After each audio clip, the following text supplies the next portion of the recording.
Here with Brianna Reeder following Ohio Dominican's thrilling 5-set victory over Hillsdale on Friday night. Bree, 5th set, you're down 12-9, 6 straight points to close it. What's the emotions like down there as you guys come back in the 5th set? It's just insane. I mean, I think this is the best feeling I've had in 4 years.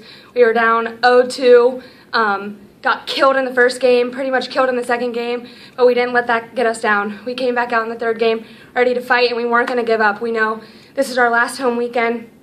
We weren't going to let anything hit the floor. We were going to leave everything we had on the court, and that's what we did.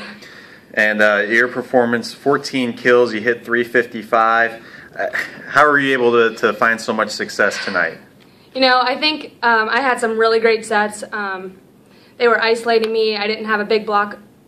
I was just able to find the holes, use the things we worked on in practice this week, tooling off the block, and it just worked out for me tonight. After that second set, you guys had a lead late in that second set, but ultimately fell, so you're down 2-0, as you mentioned. What was the message in between the second and third sets, and how were you guys kind of able to stay the course and keep fighting to come back and get the win? I think the biggest thing was just staying calm, not letting ourselves get frantic, and just knowing that we had to come out and give every single thing we had, and couldn't let a ball hit the floor. We had to be aggressive in the front row and in the back row, putting balls to the floor. Our serve receive was great tonight. Our hitters executed, and we did what we had to do to win the game. All right, Bree, congratulations on the Thank victory. You.